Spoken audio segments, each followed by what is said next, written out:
aside from the fact that I'm still alive. None of this surprises me.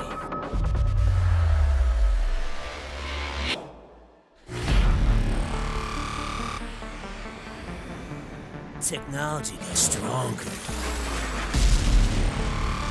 but we got weaker.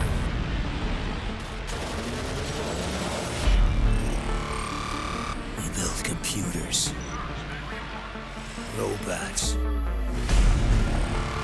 whole unmanned armies, and no one ever asked, what happens when the enemy steals the keys?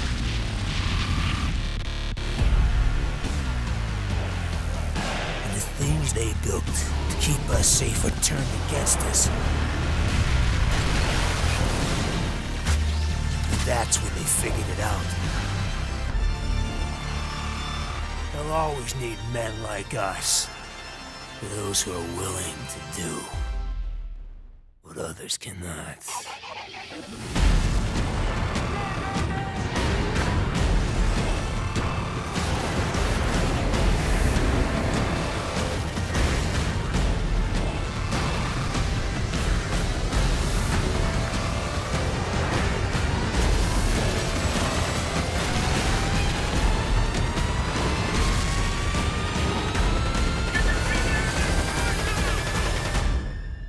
Hey guys, what's up? Croc here. Today's video I'll be covering my second favourite Call of Duty, that being Black Ops 2. If you haven't done so, I'd recommend watching my previous video on Black Ops 1. I have the video linked below. Okay, that's enough waffling done. Let's get into the game. Developed again by Treyarch on the IW 3.0 engine, and released on November 13th, 2012 for Windows, PS3, Xbox 360 and the Wii U, we got Call of Duty Black Ops 2. Again, like all Call of Duty games, Black Ops 2 is segmented into three separate modes. Campaign, a mode in which a linear story is followed by the player. Multiplayer, a mode in which players face up against each other in a multitude of different modes. And Zombies, a PvE mode in which 1 to 4 players are tasked with fighting an endless horde of zombies. Let's dive into each one of these modes to see if Black Ops 2 is a worthy successor to Black Ops 1. First up is the campaign. So like the last video, covering Black Ops 1, I'm going to need to go in a bit of depth into the story to explain why it's a good campaign, as this is what makes the mode, in my opinion, good, as this is what it's focused on. So if you want to avoid spoilers, skip to the time I have listed on the screen. Okay, you good with spoilers? Let's go. As soon as you open the game, you are treated with a cutscene which contains a massive story spoiler. Alex Mason, the protagonist of the first game, is dead, and with him is his son David Mason, who will be our protagonist in the future, played by Rich McDonald. And we are also shown our primary antagonist for the entirety of the game, that being Raul Menendez, played by Camar de los Reyes. And straight away, I'm going to say it, Menendez is the strongest antagonist in a Call of Duty game, even better than the likes of Makarov and Shepard, and I'll explain as the story continues. Okay, that's all the opening cutscene shows us, and then we see the main menu. It's okay, but compared to BO1, it's a massive downgrade, but this doesn't really matter. Selecting campaign mode, we are then treated to another opening cutscene, which has a group of black SUVs storming a federal secure facility. Coming to a stop, a bunch of Secret Service and military personnel come storming out. Included amongst them is Mike Harper, played by Michael Rooker, who actually does give a really good performance here, and honestly another highlight of this game overall to me, and David Mason, who starts securing a building and locate their target, that being Safety's on, dipshit. Frank Woods, with James C. Burns returning to the role. And they start asking some questions about Raul Menendez if he paid a visit to him. And Woods reveals that yes, he did pay him a visit. And David starts to have a bit of a panic attack.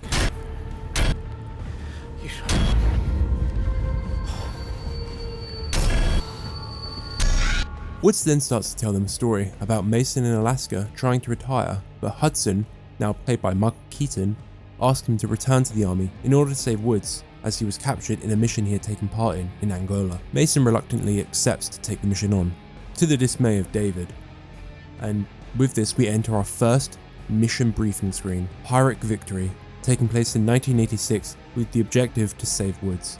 And in this screen, we can change the loadout we take into missions, changing primary weapons, secondaries, attachments, grenades, equipment, and even perks.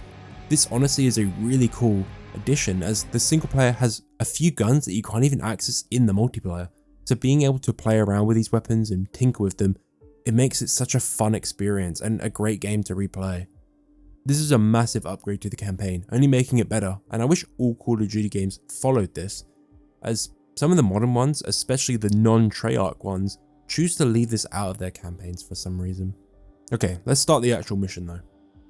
Woods reveals that they found his location using spy satellites, making the mission possible, and it goes into a lot of detail to how much work was needed to be done for this information to be obtained, highlighting a theme in this game: technological advancement and differences between the two eras the game takes place in, the 80s and 2025, the near future. Wait, that's next year. To use this information, Mason needed to help a real-life political leader, Jonas Savimbi, in a fight against the MPLA.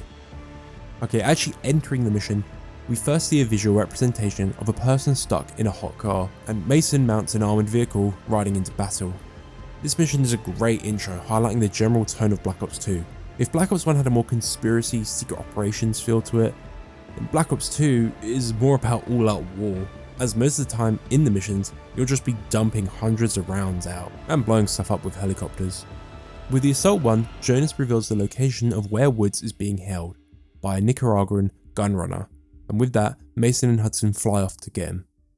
Going back to the present, Woods gives us a bit more backstory about what happened after he blew up, revealing that Kravchenko isn't actually dead. Back to the 80s, Mason and Hudson jump onto a barge, killing everyone in sight and blowing up other ships with an M60. Cleaning up, Mason and Hudson inspect a container, finding it filled with dead, rotting corpses, finding a rather hungry Woods inside. They now need to extract Woods from the location, but not before a funny helicopter comes to play, having Mason blow it up as well as the boat. They then have to move through the jungle, avoiding enemy combatants and child soldiers, and as Mason tries to find a radio, he finds a younger Menendez, who, so angry, punches the radio once, completely destroying it. As I say, tune the radio. You're going to kill me, see? And obviously someone else walks in, all hell breaks loose. Mason grazes Menendez's eye with a bullet, now alerting everyone in the area to their presence. Now, Mason and Hudson fight a small militia being pushed back through the jungle, making their way to the river, and once reaching it, a Russian heli appears. Thinking it's over, they surrender, but it turns out to be Jonas annihilating the local forces and extracting the three. Well, we got him, Mason.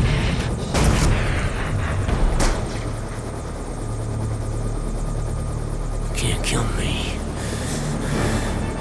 And with that, the first mission is over. A really great start to the campaign. It shows us the general tone the game will take, and also the issues that Menendez has with the boys and his personal hatred towards Mason, Hudson and Woods. Back to 2025, Woodson starts to explain how important this rare earth element is, and we learn that China and Russia are getting rather friendly with a new group, Cordis Die, led by Menendez. The new rare element is controlled fully by China, and all future tech is based on using this element. This then moves into the next mission in Myanmar with David, Harper, Salazar and an MVP, Crosby.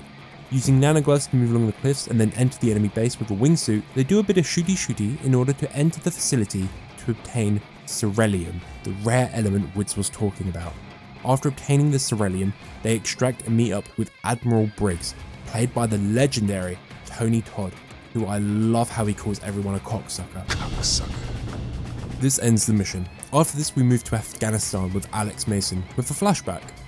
An opening cutscene gives us some backstory to Menendez about how he grew to power and why he has such a hatred for America, mainly due to his sister being badly injured by them. The mission has Alex and Woods in Afghanistan trading weapons with the Chinese to take them to the Mujahideen. Accepting the trade, they take him to the Mujahideen and have to stop a Russian assault on the base, which has Kravchenko reappear, and Mason's numbers activate, with him finally killing him. After the fight, the Mujahideen betray them and abandon them in the desert, and Mason believes that a certain friend comes back to save them. Now back to the present, and in India, Briggs gives a speech about Chairman Tianzhou for our first of a new mission in this game, a strike force mission. These missions are different, but they are all very similar and are all about controlling different areas of high importance, like India and Afghanistan. Honestly, these aren't much for the story and are more side missions as they're completely optional. I did them all, and it ends with you killing Tianzhao, but overall they're not important to the overall main campaign. After this, we go back to 86 with Alex Mason in the mission to secure Menendez in Nicaragua, with Woods explaining the mission went horribly wrong, with Hudson leading the assault and Noriega helping the assault on Menendez's compound. The mission, however, quickly switches to Menendez's point of view, with Noriega having captured him and then releasing him, and Menendez doing a little bit of trolling, running through everyone to reach his sister, eventually being confronted by the boys, and Woods decides the best course of action in this situation is to lose control, shooting, and then throw a grenade at him, with it bouncing into the room which his sister was in, killing her. After this, the mission then switches back to Mason's point of view and shows the boys' point of view of the mission, seeing Menendez just running amok. His men were supposed to secure Menendez. Menendez! With Woods really losing his cool here. This mission shows why Menendez will do what he does in the future missions, and even influences the missions with David just on this one mission. It is probably the most important mission in the entire campaign, and again, it has a lot of shooty. With the grenade exploding, Hudson tells Woods Menendez is dead, and he tells him that none of this happened and should never be mentioned again.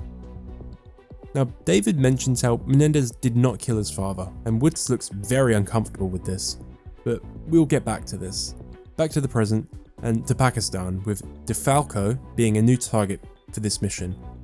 Not before David has another flash revealing that Menendez was actually there when his father died, as Harper says something that triggers this memory. This, however, will again be brought back in a future mission. Opening the mission, the boys are pinned down and use a funny robot dog bear thing to kill everyone in sight, fighting through the flooded streets and sewers into another compound, with them being tasked with recording information on Menendez and DeFalco. And of course, this mission starts quiet and then goes very loud when Menendez knows somehow about them being there, and they now have to extract from the mission. By extracting, they drive through the streets, blowing some stuff up, meeting some Chinese soldiers who show some friendliness. The boys in this mission learn about a cyber weapon called Karma, and now onto the best mission in the game, Karma on the Cayman Islands, with David learning the location of where Karma is, on the floating city close to the American mainland. So the boys take a trip to this island, with them infiltrating with Farid, an undercover agent close to Menendez, working on gathering information contained on the island's servers. The boys split up, with David and Salazar going to find the server room, getting into the server room with the help of a little friend, and they discover that Menendez also plans on blowing the island up, getting the retinal information they need to enter the server room, and they find what Karma is. It is not a weapon or a program or a device, it's a woman, who now Harper is trying to extract with little success. So David regroups with Harper, but DeFalco enters the club and starts killing random people, which then leads into a slow-mo section that I remember being way more intense when I was younger. With Karma being taken by DeFalco, it is now up to the player to give chase, killing everyone, including DeFalco if possible, and extracting Karma. But you can fail this, which actually completely changes the ending of the game. Karma is basically a tech/coding genius and will play a vital role in determining which ending you will get in the future. After this, it is now for a very important mission, following Woods in Panama, and this mission fully reveals what happens to Mason. Mason dies at the hands of Woods, who shot him believing that it was Menendez, with Noriega and Menendez playing him. And not only does Mason die, but Hudson also sacrifices himself in order to save Woods and David. The mission was fucked from the start, according to Woods, with comms being strange, and it's revealed that Hudson was captured and was basically forced by Menendez to communicate with Woods and Mason into playing his game. This was all due to keep David safe, and it ends with one of the saddest moments and one of the most brutal deaths in any Call of Duty game I've ever seen. These two characters that die, I grew very attached to in the previous games, and they were now dead. Their deaths were extremely brutal and not really for anything, but honestly they are really well done. Now, you can also choose to not kill Mason by shooting him in the legs to get a completely different ending, but this has kind of been confirmed to not be the canon ending, as in Black Ops 6, it's been confirmed that he is dead, but again, he could still be alive, as he was in hiding for 30 years after the events of Black Ops 2 in order to protect David. So yeah, they could still believe he's dead in the events of Black Ops 6. This question will only be answered when we see the release of the rumored sequel to Black Ops 2 taking place in 2030. So I'm genuinely excited for the future of the Call of Duty franchise. Back to the present with Fareed in Yemen. We play another mission that will also determine the ending of the game, with 4 possible endings being available in this game.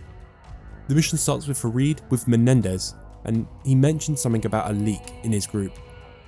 This then turns into an assault on his compound, with Fareed having to fight through US soldiers, eventually regrouping with Menendez, who then shoots down a VTOL. Fareed, are you still with me? We're hit! We're going down!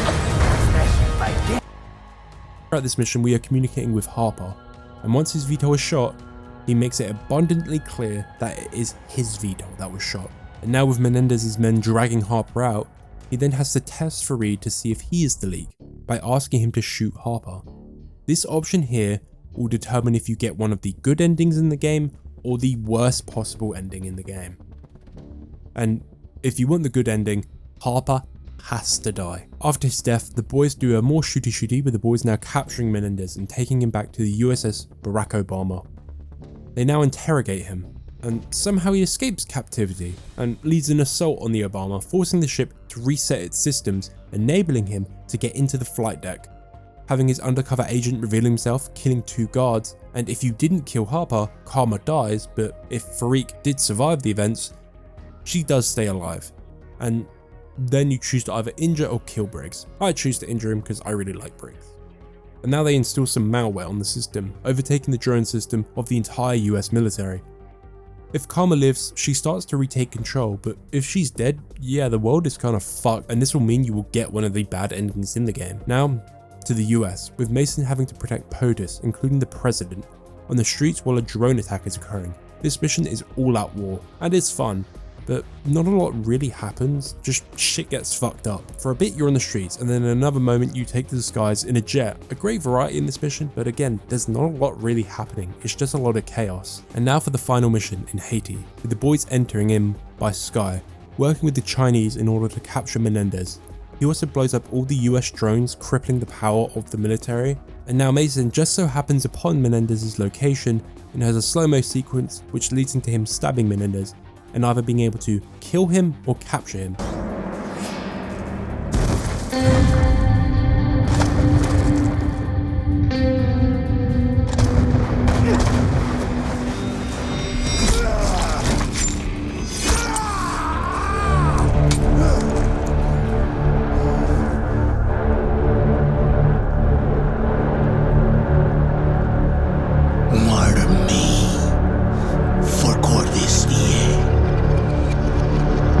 Now, depending on what happened earlier, you either do want to kill him or don't want to kill him, as this will determine if Woods will die in the ending.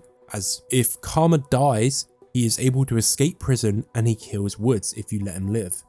However, if you kill him, Cordis Die starts, or Judgment Day, and that ends the campaign. Honestly, an amazing story.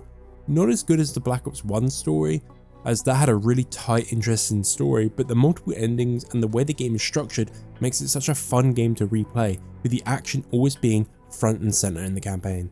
The characters are all great. All the new cast are just as good as the old boys, and Menendez, as I stated earlier, is one of the best characters ever made in a Call of Duty game, being an actual good villain. Overall, a great campaign, and honestly, in my opinion, the best Call of Duty campaign we have ever gotten. Alright, I think I've covered the campaign enough. Next is the main meat of Black Ops 2. With the multiplayer.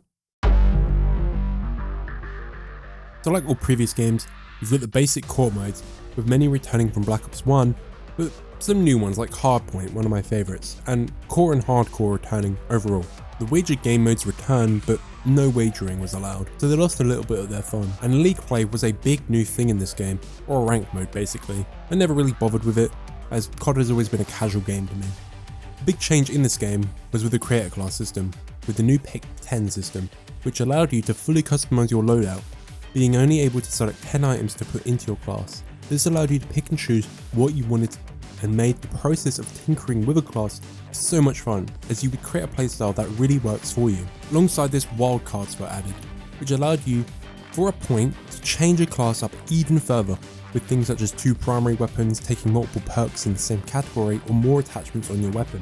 An amazing addition, and this system I still think is one of the best class systems we have ever gotten in a Call of Duty game. I will say that having 10 points is a bit restrictive, and maybe something like 12 would have been a bit better, but this does mean that no class can be overpowered, as you can't have a fully kitted out gun with loads of perks, so I guess it does work well. Again, maps play a big role in the multiplayer, and somehow Black Ops 2 outdid Black Ops 1 with its maps, many of which are now classic maps being brought back multiple times in future games. Let's go through each one. Starting off with one of the weakest, honestly, Aftermath. I don't know, it didn't really flow well in my opinion, but not a terrible map.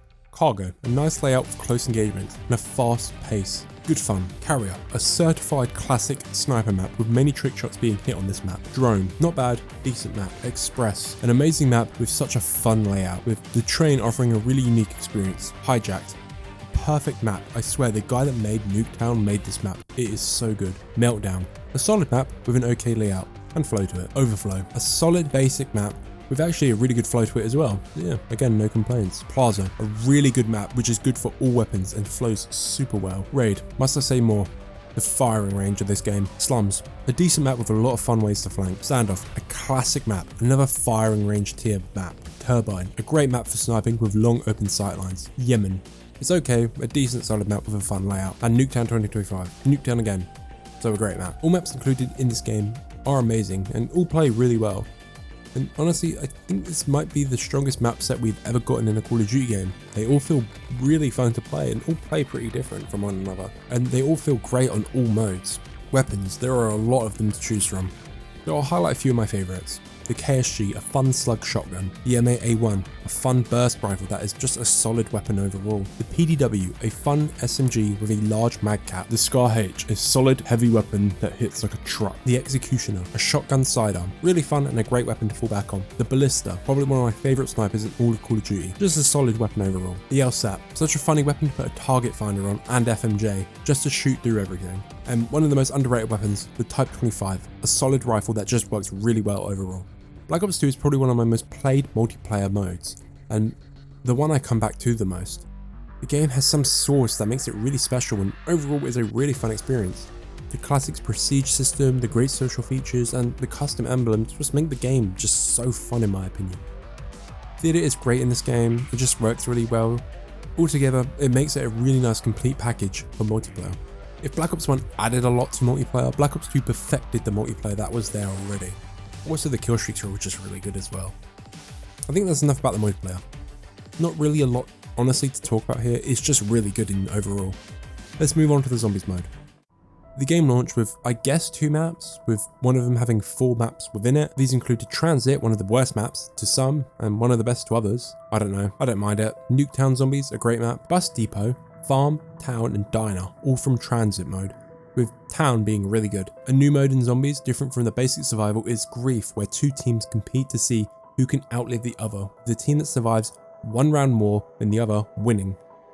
An okay mode, but wasn't as good as basic survival. The maps are very focused on doing the Easter eggs in this game, with craftable gadgets to use which allow you to progress the map.